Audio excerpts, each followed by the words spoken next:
nom c'est Mpaï Kemboli. Je suis conseiller du Père général, de Père jésuite.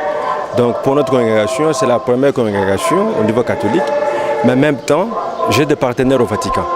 Mais mon travail, c'est surtout vis-à-vis de notre général. Nous formons un secrétariat de 8 personnes. Et moi, je suis responsable de relations interreligieuses avec les églises africaines. Notre bureau de travail, c'est à Rome, permanent, mais de manière générale, chacun travaille là où il est. C'est-à-dire, chacun, là où il entre en relation avec les églises qui sont là. Comme moi, je suis en Afrique, donc je m'occupe de toute l'Afrique et j'ai commencé par le guimanguisme. Ok, alors c'est pour la première fois que vous avez eu l'initiative ou bien vous avez autrefois travaillé avec d'autres églises? C'est-à-dire, depuis 60, après le Vatican II, l'Église catholique s'est rendue compte, au nom de Dieu, les gens se sont entretués. Et qu'au nom de Dieu, on peut aussi faire la paix. Et la paix entre les gens commence par la paix entre les religions.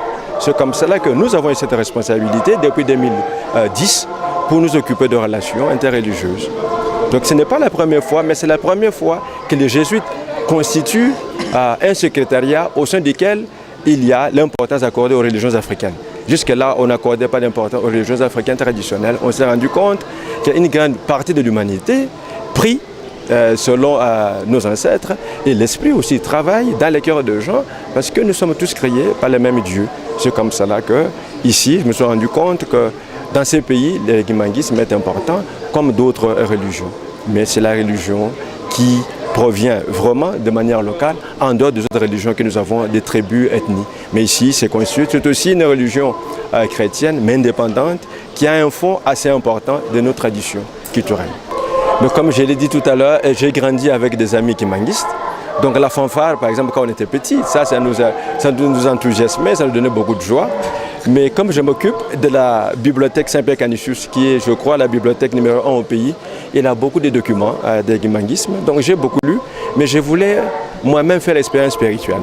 Et l'expérience spirituelle, je l'ai commencé au centre sur Assos là-bas, à Kinshasa. Mais en Kamba, son éminence m'avait invité à venir le 6 avril pour expérimenter par moi-même. Et j'ai appris beaucoup de choses. J'ai appris la beauté des chants, j'ai appris les prédications, et j'ai entendu qu'est-ce qu'on dit de Dieu, de Papa Sima Gimbangu, de Maman Mouilou et d'autres personnes, notamment de son éminence. Donc j'ai appris beaucoup de choses difficiles à déterminer. Qu'est-ce que vous attendiez alors?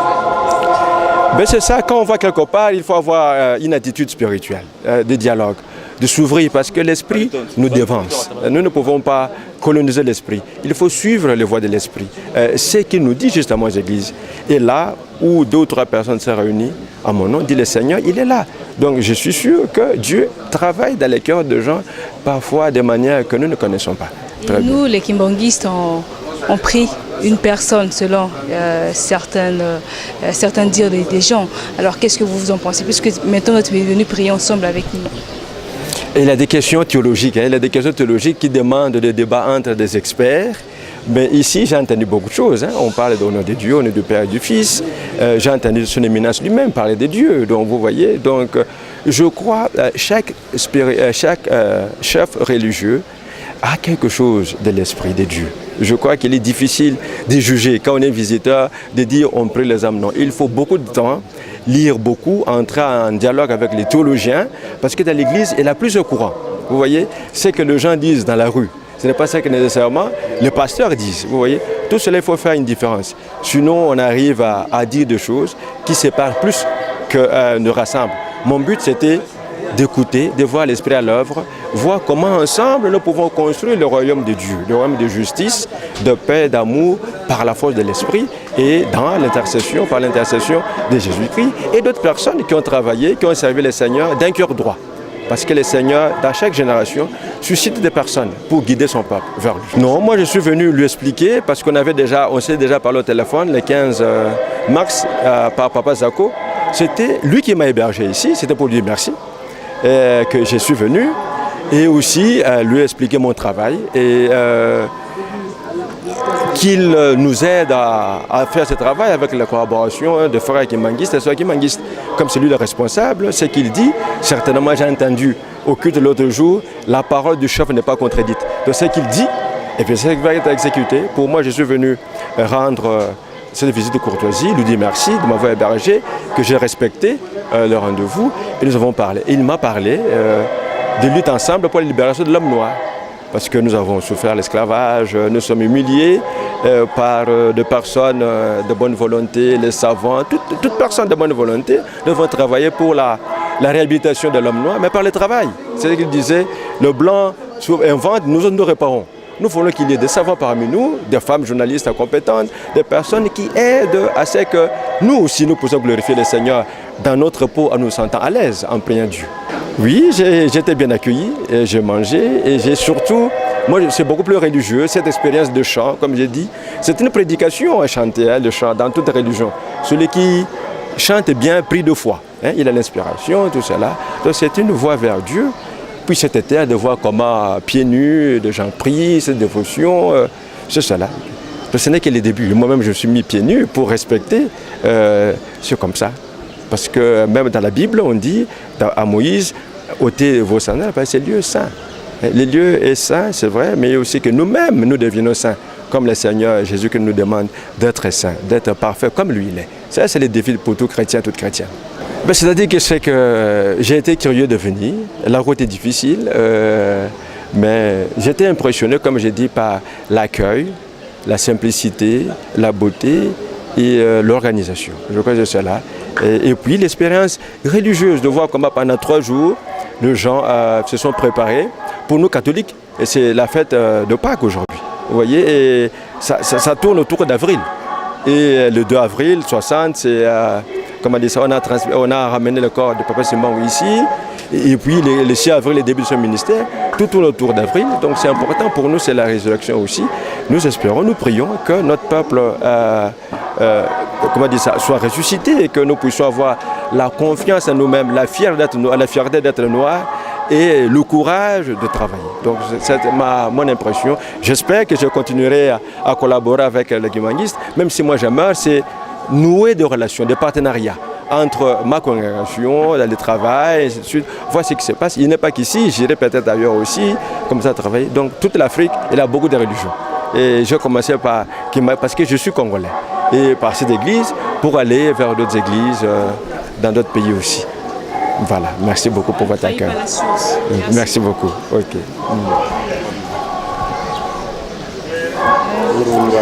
Mesdames, Mesdemoiselles et Messieurs, bonjour. Merci de vous compter toujours parmi nous jusqu'à ce dimanche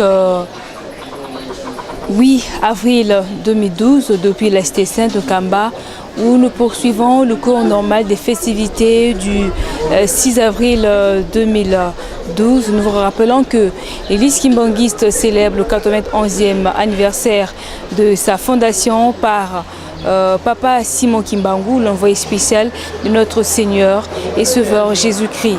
Eh bien, les festivités ont bel et bien commencé depuis le vendredi et jusqu'à ce dimanche, elles se poursuivent normalement.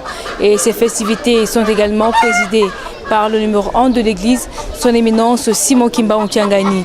Et la journée de ce samedi 7 avril 2012 a été consacrée à la cérémonie de baptême, et celle du dimanche 9 avril et celle du dimanche 8 avril 2012 sera consacrée à la cérémonie de la Sainte Seine. Pour la circonstance, nous vous convions de suivre l'intégralité de ce culte spécial organisé à cette occasion. Comme vous le savez, les festivités du 6 avril connaissent donc la présence de la plupart des responsables ecclésiastiques de l'Église venus à travers le monde, aussi venus à travers 11 provinces de la République démocratique du Congo. Nous avons également la présence des responsables de l'Église de la République du Congo-Brazzaville et aussi de la République de l'Angola, pour ne citer que cela. Et cette grande journée du 8 avril 2012, il y a donc la présence de plus ou moins 4000 fidèles kimbanguistes venus à la cité sainte de Kamba honorer cette grande journée du 8 avril 2012. Et voilà, nous vous convenons donc de suivre D'abord, en premier, la première partie du culte sera sanctionnée par la prédication et au cours de la deuxième partie du culte, vous suivrez la lecture des communiqués et messages et aussi la cérémonie de la Sainte Seine. En troisième lieu, vous suivrez le message du chef spirituel et représentant légal de l'église kimbanguiste, son éminence Simon Kimba Onkiangani. Juste après son message, tous les fidèles vont se diriger devant l'esplanade du temple, devant la tribune, pour que le chef spirituel de l'église kimbanguiste prenne les honneurs lui rendus par les pieds gauches et aussi par la fanfare kimbanguiste. Pour la suite, on va se retrouver pour vous clôturer cette grande journée du dimanche 8 avril 2012.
Ya solo papa fumambanza lobaki ba papa bakei me ba rozonga na nzoto mususu ya solo to komona papa diange na boete to komona papa fumambanza boete to komona papa kulutu boete bango misat ba vandi kati na papa Simon Kimba Onkiangani 21 ekoki ba ye la richesse spirituelle.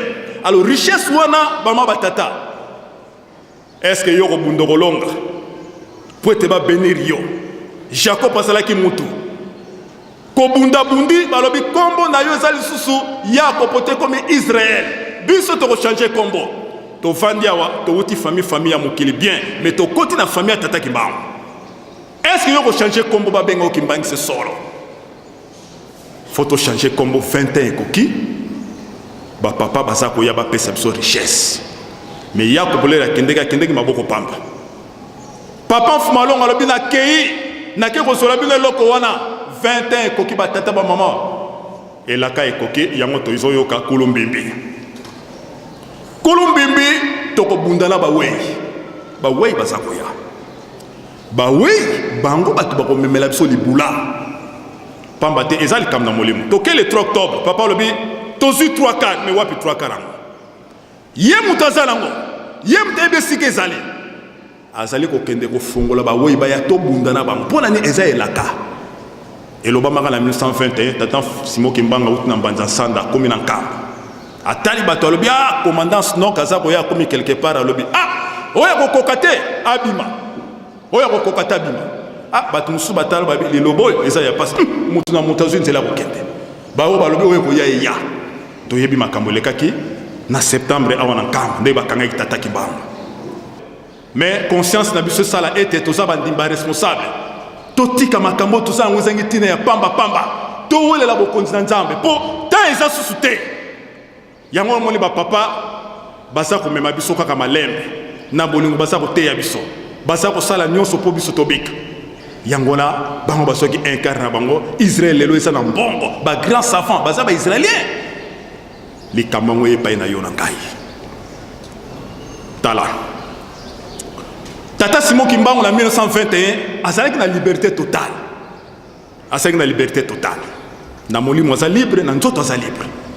nkolo se koloba na yo kimbangu ntango ekoki yo kobanda mosala abandi kopesa conseil na bamboka botika masumu nzambe alingi boye alingi boye te nkolo se koloba na yo kimbangu yaka nakende kolakisa sika bato batiaka mobulu na contrôle biso tozali alamuki na butu papa nkolo tupa alamuki babandi kokende bakendaki miala ake kokanga bandoki ntango akangi bango bon natie bino boloko toke kolala na tongo apesi sango oyo komona mwasi te oyo komona mobali te azwela mbala ndangai bama batata démonstration de puissance tata kimbango asalaka mokolo asali ndenge nini mpo ndenge toyokaka toyebi te ete ndoki soki ake koloka azwaka nzoto atiki na mbeto abimi na nzoto ya ndenge mosusu kuna ake kosala misala na ye me mokolo wana tala démonstration de puissance papa asalaki na nzoto etikalaki na mbeto na nzoto ebimaki akangisi yango mpo ebayeke bakomema bilamba so desali bato bakima bapalangana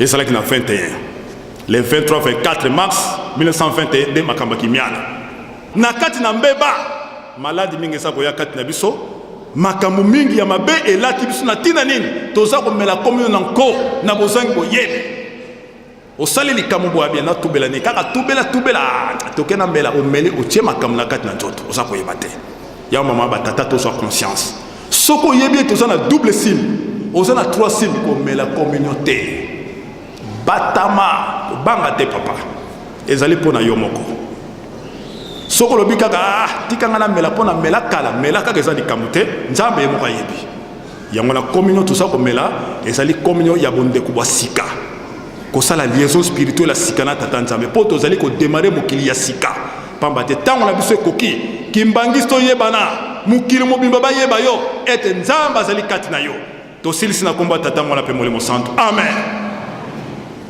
Tobondela. Notre Père qui aux cieux, que ton nom soit sanctifié, que ton règne vienne. Que ta volonté soit faite sur la terre comme au ciel. Donne-nous aujourd'hui notre paix quotidienne. Pardonne nos offenses comme nous pardonnons à cet offensé. Ne nous soumets pas à la tentation, car le règne, la puissance et la gloire. Au nom du Père, du Fils et du Saint-Esprit. Amen. Tosenginzembo.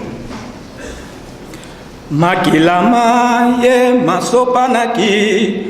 Pona kobikisa mokili oyo mabota maso masangana masosi maya mokonzi makilama de trois makilama ye masopanaki pona kobikisa mokili oyo mabota maso masangana masosi maya mokonzi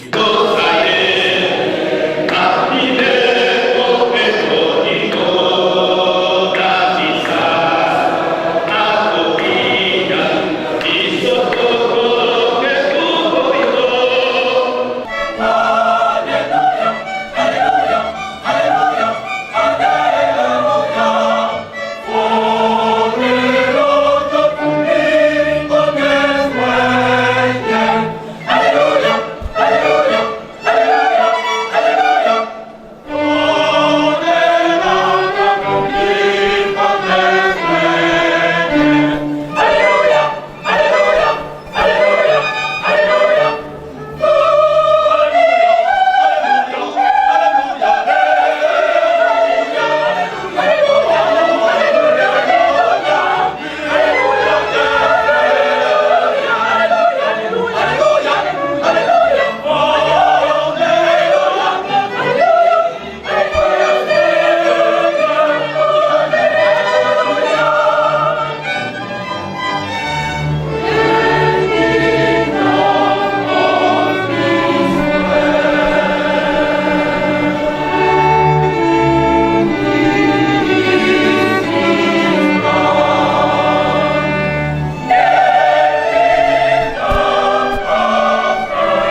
tusamba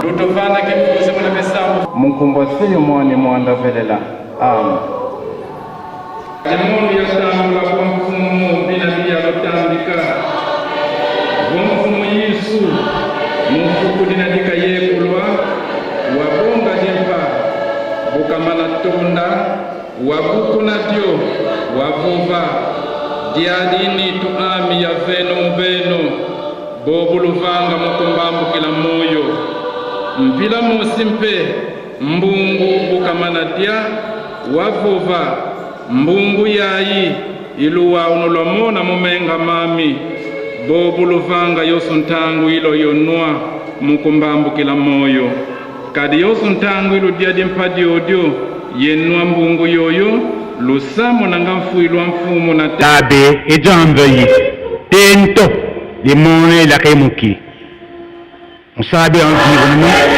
kaye kumkole bibe njonye bere nyanzwa yimupi zilibyangatie ta mwa yeli mushantu tukamene yebutula matondo kwangeta tanzambi mfumu Yesu Kristo yempevi ya ndongo mfumu beto katufweniko utufuanisa kalituazala pirina yetembe kya masumu ngeye mulazula kuwazula nzayayi ikuma wafula mfumu Yesu Kristo ndiono wasisa wote wazulu wayekono bakulu zumenga mani mandalu makituka lukulu mubeto mana lukutuvanya langa ntangu za unsu arinkenda babema mambalu kembani wili kala bisamu bila bizele kala malongele maseme utianitu yenumenga mange wanzambitu fumeto Yesu Kristo yili wanzambitu pasi za kusangalu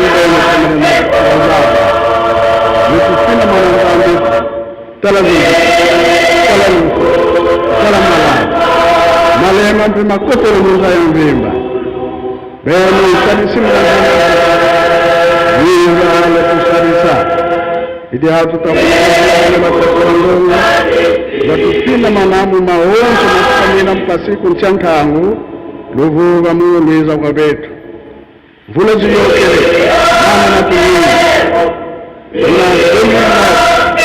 mama tumekuja Yerusalemu muna maana tumeni mbinguni bila kufanya vile mnataka mwandalela bila kiasi cha kini demi on revi ya tufe msonge ngo tata kina daka mubolo ko ekabala ko kuna daka mubolo ko mona sibi matumuni mungu na yetu kan tinena msani na nyakula kansi beno lona ina wini kiki fecha le 6 avril mami kala mana tuloma mana tuloma matuana lo jantu ya fotolo kuri mukma kana batakban longo mukma ya mwana manda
Ensambu za mfumu wetu Yesu Kristo Yesu la kwanza ambiwa sedeto Yehudo wada mwanda velela bika wakalanga yetu tukawa kwa yelemvu seye mwane mwanda velela. Amen.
twangese mwane mwanda velela tata nzambe mfumu yesu tata mwanda tukuvutulile matondo mana kutuvangile mulumukya uno tudilieni tutunwini menga make mfumu wetu Yesu Kristo tangu ifweni kuna kutulanitu kala yebetu janskule mfokololo unankumbwa seye mwane mwanda velela. Amen.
Na kombo ya tata mwana pe tata molimo centre tolandi bate na biso ya mokolo ya lelo lelo ezali mokolo monene mpo na biso tole communion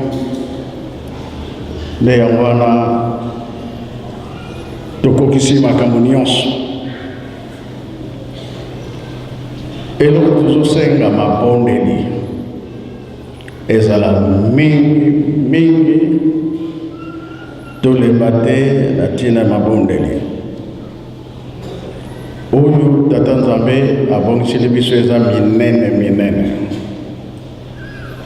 pamba te bapapa bazalaki na susi ya mingi mpona biso loposo mwino batata na biso balongi kolonga etumba lelo tokomi komona makambo kati na miso na biso ozali komona matoi ezali koyoka mpe matei mpe eza kolandana te yango wana tosimba kaka likambo wana bango balobaki ete tozali bana ya mapamboli oyo etikali yango nde tozosalela programe te ntango tokota na 2021 makambo minene tokokutana yango na nzela oyo ezali ke bolamu eya na biso kati na biso bato liloba ya tata nzambe elekaka te ata ewumeli ekosala toyebi malamu ke mpasi ezali mpasi mpe bisengo eza kotambola nzela moko yango wana batata bamama toyaki na fete ya le 6 avril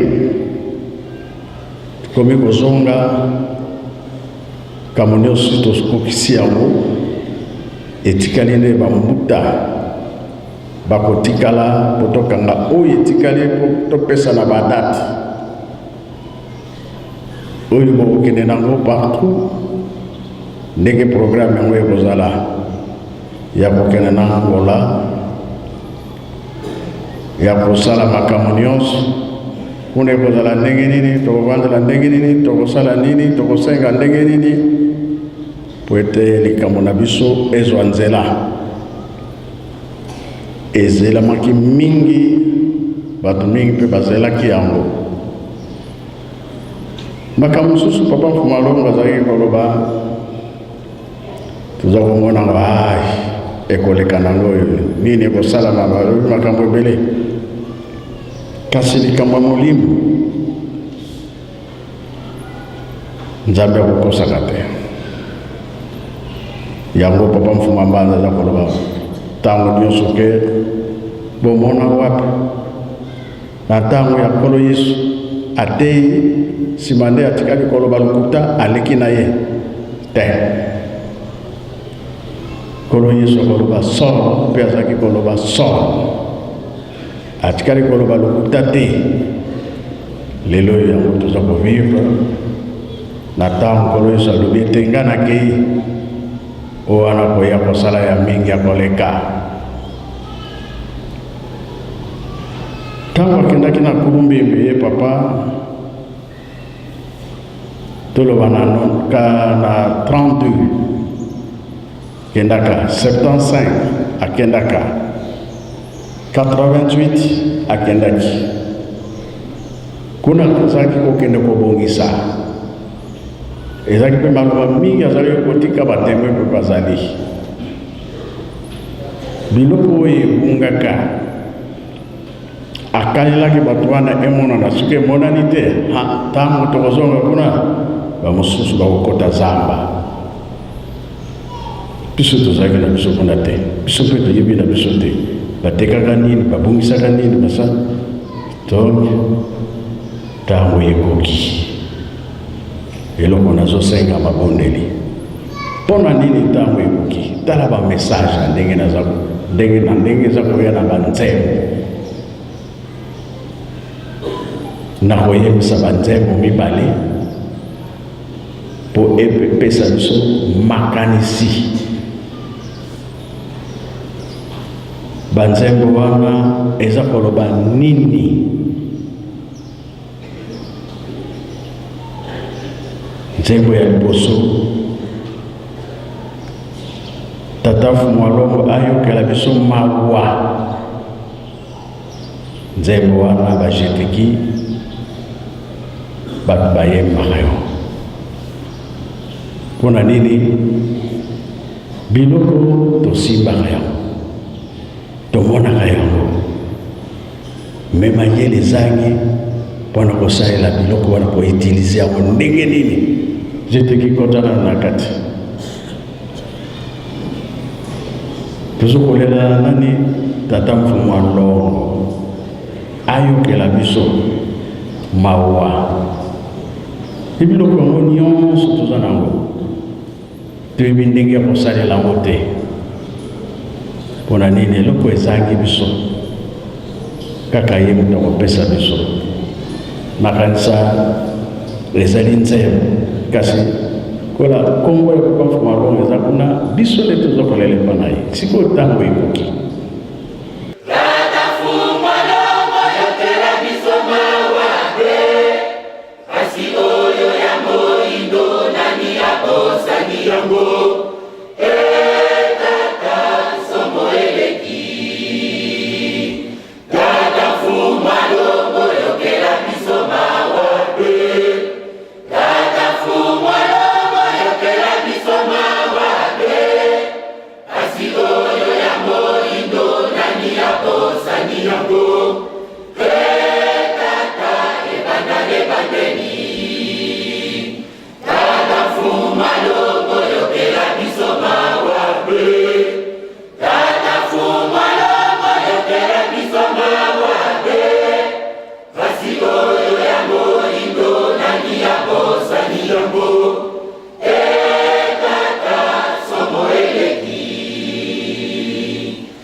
Tata limbisa biso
Metango yo kozwa mayele wana koloba te ke ngai moko loba Nzambe.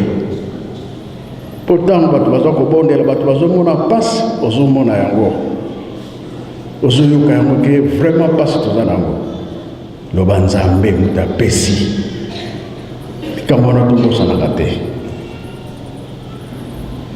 Koleleki na bambula eleka kala professeur moko azwaka kisi ya sida me makambo ye abimisaka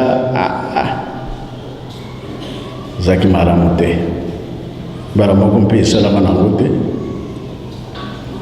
eloko wana ebungi nango kaka ye mutu mpe akufa na ye pamba te abosani Nzambe mutu apesaka Nzambe mutu abongisaka makambo mwana Afrika lelo toza kolela ampasi bango bakokanga motema te bakofongola ndenge mateye euti koleka awa nakende kozwela bino eloko wana papa kenda wi ye alobi na bonzoto oyo te saki na ye ezali kasi tika nakende kozwa eloko wana etambola na Europe te suka likambo esikango etelemi eyebanaki na ntango wana sikoyo koleleki tomoni etoile eye kotelema awa mituna ezali emebaki mbangisi nini kaka bango baza koluka te bolamu ya mokili mobimba baza kolinga koyeba sekret kimbangisi mpona nini azosala boye te toza koluka nde bolamu ezala kati na biso na mokili mobimba tozosenga nde mabondeli butu moi kimia ezala na mokili mobimba mabondeli na biso eza ya pamba te batata balakisi biso nzela tokolanda yango nde toza kolanda eloko mosusu te nzembo ya mibale mutu aza susu na bobangi ya liwa te tozali kobanga susu Nzambe te ndeke ya likolo soki amoni mutu ye wana pardon ndeke ye wana akei bayebi ke mutu wana koboma ye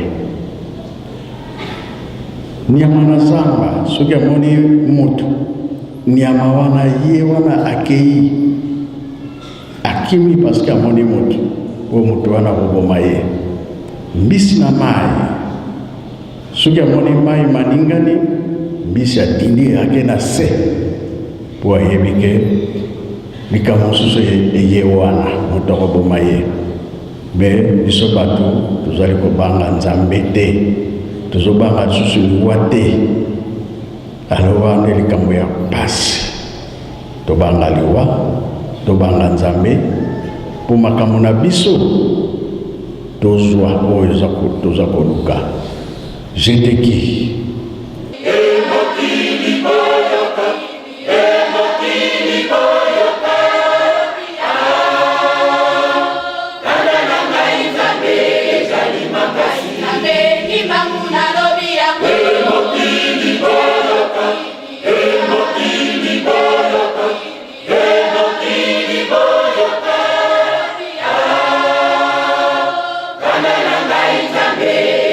Makasi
Merci Jedeki.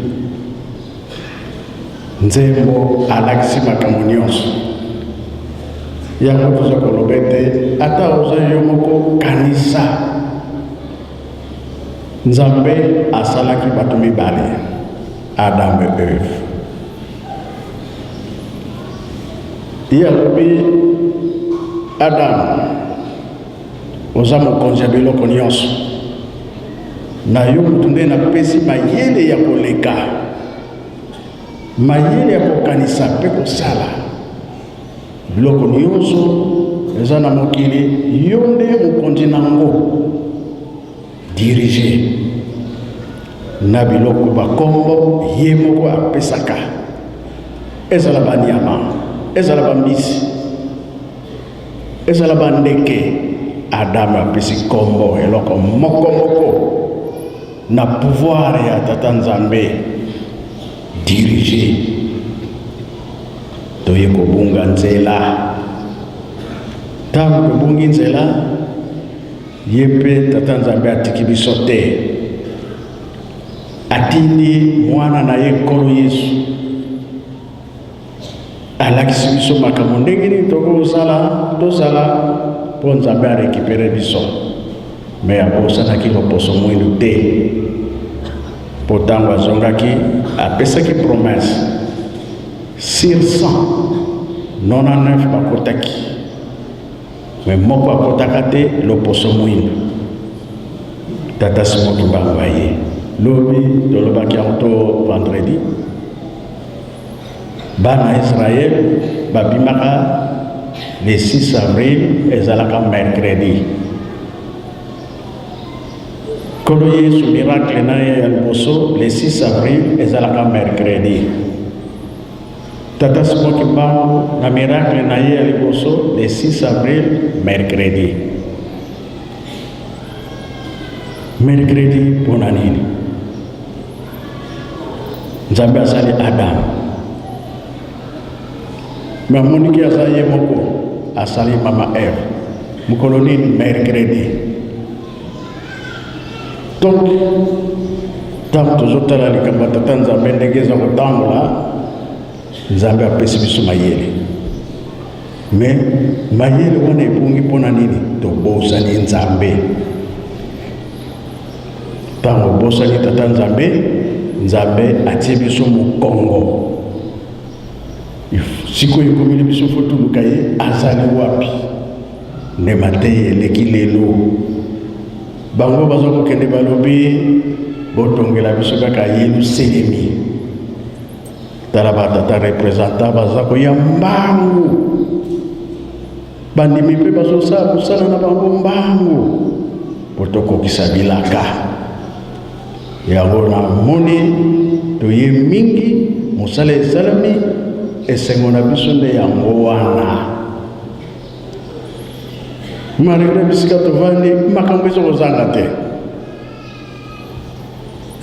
bitumba koswana kofingana ezali nano mingi bikisa molimo na yo nzambe apesi biso mayele ya kososola ya koyeba ya kosala nyama aza na mayele te mbisi yango aza na mayele te ndeke mpe aza na mayele te kasi ayebi ke eliwa ezalaka banda kokweya lisumu ya adamu eve biloko nyonso ezwi mayele kimi me sikoyo balobi babele ya sika totonga ya kala nde kulumbimbi ya sika nde oyo tozali kotonga Yelusalemi ya sika zala fiere kola ososoli oyebi nzela toyoki banzembo ntango ozali yo moko kanisa banzembo mibale wana mayele toza nango yango tokoyelaka tata nzambe azongisa biso na esika na biso ya liboso mpo tozwa lobiko na makambo misato oyo batikelaki biso bolingo mibengo mpe misala na kombo ya tata mwana mpe tata molimo sango amen.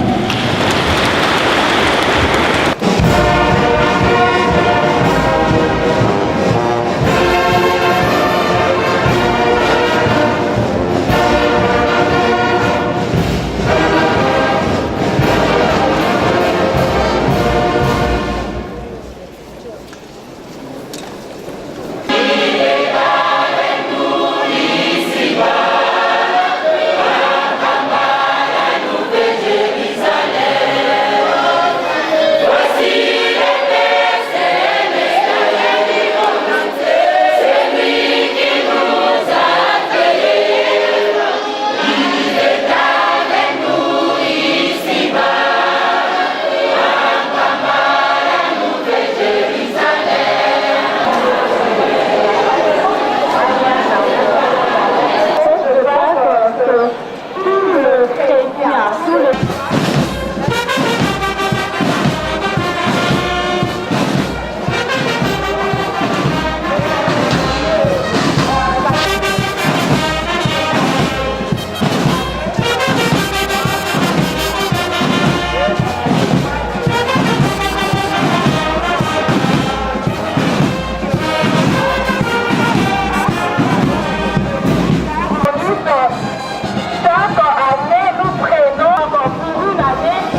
nkanda tukubikiji imomo kwa mnatanga mnakumbwa sehemu wa mwana vile dibundu dia fumichiso Kristo munza kwangu mwali tata simu nikimwa dibundu ku province ya Kabinda Angola papa Simo Kimbangu Kiangani papa Simo Kimbangu Kiangani papa Simo Kimbangu Kiangani nkangu kukabinda besi dibundu ya bakodo mu dibundu isi yafo minkwikizi ya balemu kwikila tukabana wikila mwansi ya bana bawaso bafanga mutsi ya Kabinda batate wa mamba ndumba ya matoko ya minyanya ya nsua tulombele betu bawaso no mudinga nyumosi mufaki mboloko tata Simo Kimbangu tubakula moyo bakula moyo betu bantu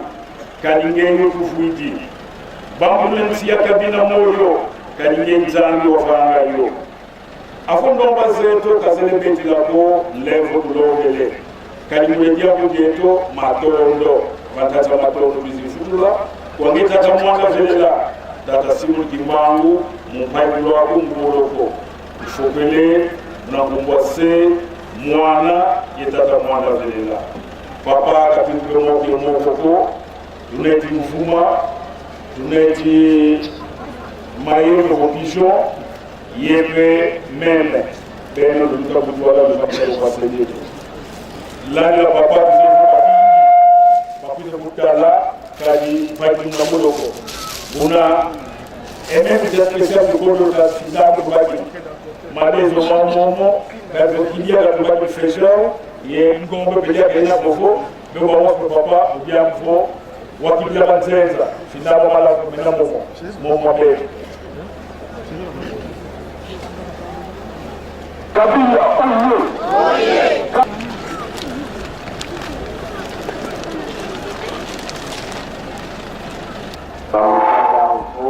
ya comboter confusion. Que tu as oublié, hein? Merci. Oui, d'accord. Allô. Voilà, ce sont nos frères et sœurs provenant de l'Angola, dans la province de Kabinda. Ils ont dû à préverser un bouquet de fleurs de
10 millions de francs congolais, province ya Katanga. 10 millions 500. Katanga, 10 millions 500 000. 30 minutes à Motala. Papa, tiens, moi, la bataille, on va revenir. Combien de lignes, pays, lignes, ça est dans 4 millions. Bamba, 888 000, 300 francs congolais, plus 5 000 francs CFA.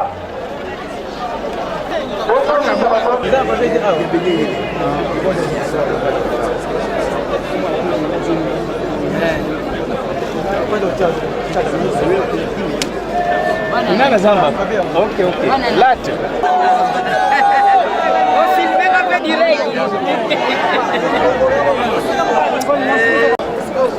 Oh, como bebe essa baixa.